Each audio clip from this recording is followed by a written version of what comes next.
Donc aujourd'hui, nous allons nous focaliser un peu plus sur ce qui s'est passé après que Moshe soit revenu des terres de Couche et qu'il soit donc revenu en Égypte et qu'il ait fait sortir ses frères les Hébreux d'Égypte. Parce que comme vous le savez, dans la paracha Ler-Lera, il est dit qu'Abraham devait rester, ses enfants allaient rester 400 ans esclaves dans une terre qui n'était pas la leur. Qu'est-ce que c'est ces 400 ans? C'est le temps que normalement les enfants d'Israël auraient dû rester en Égypte. Mais qu'est-ce qui s'est passé? Ils ont crié à Dieu, ils ont crié à Hachem, ils ont dit on veut sortir d'Égypte. Et qu'est-ce qui s'est passé? Il leur a envoyé Moïse pour que Moïse puisse les faire sortir après 210 ans et non après 400 ans. Donc qu'est-ce qu'il fait? Il y a un manque de 190 ans. Le Ben Ishra nous explique tout ça dans ses Sfarim. Mais en fait, qu'est-ce qui se passe? C'est qu'il y a des enfants d'Israël qui vont donc sortir d'Égypte et certains qui vont rester. Comment ils vont rester? On sait qu'il y a eu plusieurs plaies d'Égypte jusqu'à ce que la 10e plaie, les enfants d'Israël sortent. Et la 9e plaie, c'est ce qu'on appelle la Makat Rocher, la plaie des ténèbres. Pendant cette plaie, les commentateurs nous disent qu'il y a 4/5 des enfants d'Israël qui sont morts pendant cette plaie en Égypte. Mais en fait, si on va dans le Zohar, on nous dit non. Qu'est-ce qui s'est passé? Si vous prenez le passouk dans Zephania, Séphonie 3:10, on vous dit que mes adorateurs, les enfants de Couche, vont m'amener des présents. Et le Zohar HaKadosh, dans la paracha Pinras, il nous explique là-bas que ce ne sont pas, en fait, qu'ils ne sont pas morts, ces enfants d'Israël qui sont restés pendant 400 ans en Égypte. Ils ne sont pas morts pendant la plaie des ténèbres. Ils sont simplement restés là. Ils ont fait le total des 400 ans. Et ensuite, qu'est-ce qui s'est passé?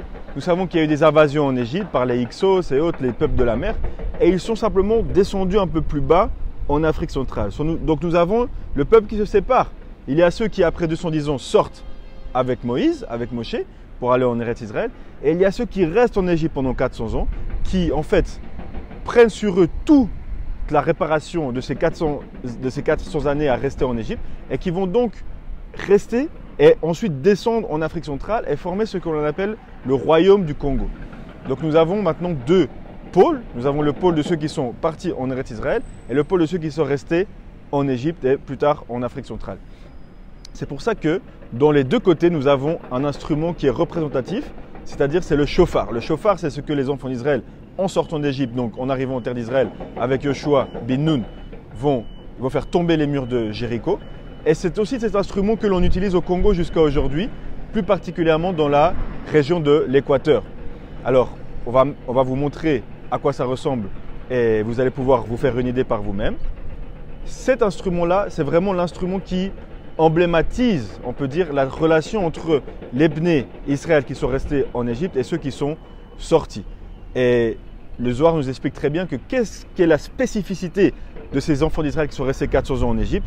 Ils ont des très bonnes midot. C'est-à-dire que les enfants d'Afrique, les enfants de Couche, les Africains qui sont donc des enfants d'Israël, qu'est-ce que c'est qui les différencie? C'est qu'ils ont un très bon caractère, nous dit le Zohar.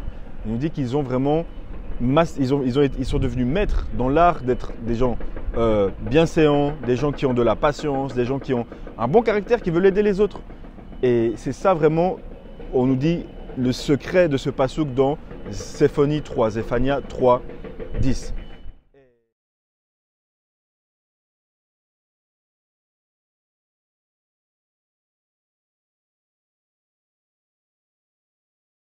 Genesis chapter 15 verses 13 to 16.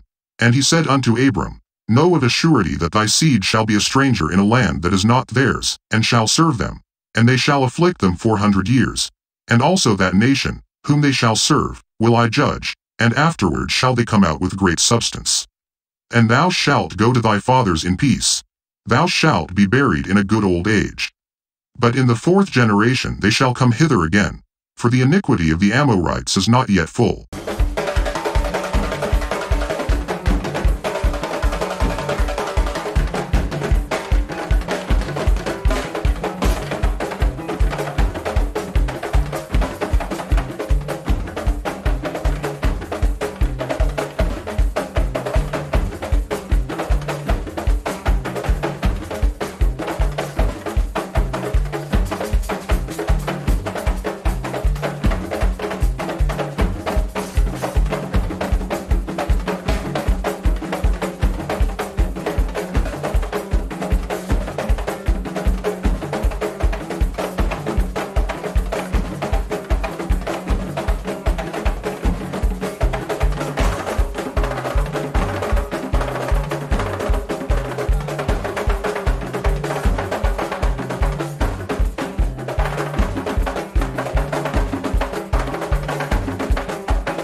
Exodus chapter 2 verse 1. And there went a man of the house of Levi, and took to wife a daughter of Levi. 1 Chronicles chapter 6 verses 1 to 3. The sons of Levi, Gershon, Kohath, and Merari. And the sons of Kohath, Amram, Isar, and Hebron, and Uzziel. And the children of Amram, Aaron, and Moses, and Miriam. Exodus chapter 6 verse 20. And Amram took him Jochebed his father's sister to wife, and she bare him Aaron and Moses. And the years of the life of Amram were 137 years. Numbers chapter 26 verse 59. And the name of Amram's wife was Jochebed, the daughter of Levi, whom her mother bare to Levi in Egypt. And she bare unto Amram Aaron and Moses, and Miriam their sister.